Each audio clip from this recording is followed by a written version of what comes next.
Welcome to the Twisted Nightmare Chronicles, your gateway to the eerie, the unexplained, and the spine-chilling. Dive into a world of terrifying tales and mysterious encounters that will leave you questioning reality. Our latest story: when a weary traveler takes a fateful shortcut through the ominous Ashen Hollow, he discovers a harrowing truth lurking in the storm-soaked woods. Some roads are meant to stay forgotten. From glowing UFOs to mind-bending possessions, this cinematic narrative takes you on a heart-pounding journey into the unknown. If you're a fan of dark mysteries, alien abductions, and psychological terror, you're in the right place. Join us as we explore alien sightings and abductions, paranormal events, and cosmic horrors. Disturbing stories brought to life with cinematic visuals, twists that will keep you on the edge of your seat. Stay tuned for our chilling new uploads every week. Subscribe, hit the notification bell, and embark on a twisted journey into the unknown. You won't want to miss what's coming next. The rain hammered against my windshield with a ferocity that felt personal, as if the storm was alive, trying to drown out my last shred of courage. Each twist and turn of the narrow forest road felt like it was pulling me deeper into something I didn't understand and didn't want to. I hadn't planned on being out so late, but the client meeting ran long, and I couldn't say no to the overtime.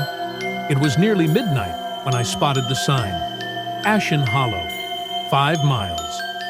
The faded letters barely visible under years of moss and decay. The shortcut would shave 30 minutes off my trip home.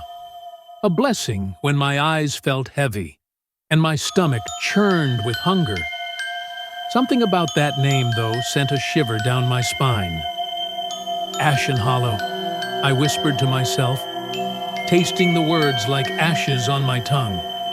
But exhaustion outweighed caution, and I turned down the desolate road. The trees loomed tall and gnarled on either side, their skeletal branches clawing at the sky. The fog wrapped around the car like a living thing, coiling tighter with every mile, muffling the world outside into a suffocating void. The silence was oppressive, broken only by the faint hum of the engine and the rhythmic squeak of my wipers. Then I saw it. A figure suddenly emerged from the fog, a woman, soaked to the bone, her pale dress sticking to her frail frame like a second skin. Her face was obscured by a curtain of wet hair, and when she tilted her head, the movement was unnervingly inhuman, as though her neck moved on rusted hinges.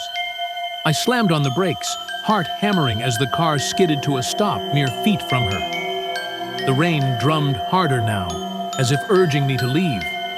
But I couldn't. Not yet. What if she was hurt? Lost? I rolled down the window just a crack, the icy air biting at my face. "Are you okay?" My voice shook, barely audible over the downpour. She didn't respond. Instead, she tilted her head, an unnatural, jerky motion like a marionette on strings. Her lips parted, but no sound came. That's when I noticed her hands, thin skeletal fingers clutching a sodden bundle to her chest. I squinted, trying to make it out. It looked like fabric? No, not fabric. Hair. $1. I swallowed hard, my mouth dry as sand. "Do you need help?" Her lips twitched, curving into the faintest hint of a smile. And then, in one fluid motion, she turned and walked into the woods, disappearing into the darkness. My gut screamed at me to drive away, to forget I ever saw her. But something else, curiosity, pity, maybe stupidity, urged me to follow. I grabbed my flashlight from the glove compartment and stepped out into the storm. The air was suffocating, laced with the metallic tang of rain and something sharper, something rotten. My boots sank into the mud with every step, the ground resisting me like it didn't want me there. The woman's faint footprints glistened ahead, leading me straight into the black heart of the woods. The trees seemed to close in around me, their shadows twisting and writhing like living things. The sound of branches snapping behind me echoes through the dense silence. When I spun around, my flashlight catches a fleeting glimpse of the woman's face, her hollow eyes staring back from inches away, before she vanishes again. I called out, my voice trembling. "Hello? Are you there?" No answer, only the relentless patter of rain and the occasional rustle of branches. My skin prickled, the hairs on the back of my neck standing on end. Something was watching me. I could feel it. That's when I saw the cabin. It was small and weathered, half hidden by the encroaching forest. The windows were dark, the door slightly ajar. Every rational part of me screamed to turn back, to run, but I couldn't. Not until I knew she was safe. I pushed the door open with trembling hands, the hinges groaning like a dying animal. The smell clawed at my throat, a metallic tang mixed with something sickly sweet, like rotting fruit left in the sun too long. It wasn't just unpleasant, it was wrong. A stench that made my skin crawl as if it carried whispers of something sinister. The room was sparse, a rickety table, a single chair, and the sound of a child crying filled the air, coming from every direction. As I step inside, the crying stops abruptly, replaced by a sharp, ear-piercing scream that made me drop my flashlight. A mirror. It hung on the far wall, cracked and tarnished, its surface reflecting the dim beam of my flashlight.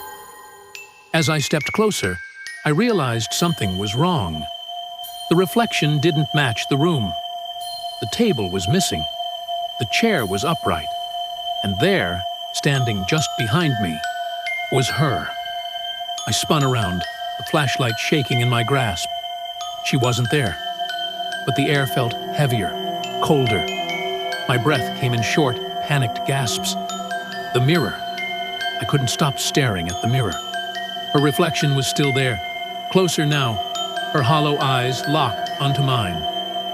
Slowly, she raised a hand, pointing past me to the corner of the room. My heart pounded as I turned the flashlight toward it. The bundle. It lay there, soaked and filthy, strands of black hair spilling out. My stomach lurched as I realized it wasn't a doll. It was a child. A low, guttural sound filled the air, like the wind whispering through the trees, but darker, angrier. The door slammed shut behind me, and the flashlight flickered, plunging the room into near darkness. I turned back to the mirror, desperate for some sense of reality, but her reflection was gone. Instead, my own stared back at me, distorted and wrong. My eyes were hollow, my smile too wide, too sharp, my eyes twitching, my hand lifting against his will, as if the reflection is gaining control over me. The last thing I heard before the darkness consumed me was her voice, soft and chilling. "You shouldn't have come here." When I woke up, I was back in my car, parked at the edge of Ashen Hollow. The storm had passed, the sky pale with the first hint of dawn. My hands shook as I gripped the steering wheel, my mind racing. Was it a dream? A hallucination? But when I glanced in the rearview mirror, I froze. The child's bundle sat on the back seat, its lifeless eyes staring back at me. When I tried to ignore it, it began to move on its own, tiny hands reaching out, a soft, breathless giggle escaping into the suffocating silence. When I glanced in the rearview mirror once again, the back seat was empty. Relief flooded me, until I realized the reflection wasn't of my car at all. It was the cabin, with the woman standing behind me, her skeletal fingers resting on my shoulders. She said, "You're mine, now." Thank you for venturing into the unknown with us on Twisted Nightmares Chronicles. If this tale sent shivers down your spine, don't forget to like, subscribe, and hit the bell icon to uncover more twisted tales. Have a haunting of your own to share? Drop it in the comments below or email me at jdAvis70024@gmail.com. Until next time, keep listening, but be careful what you hear and see.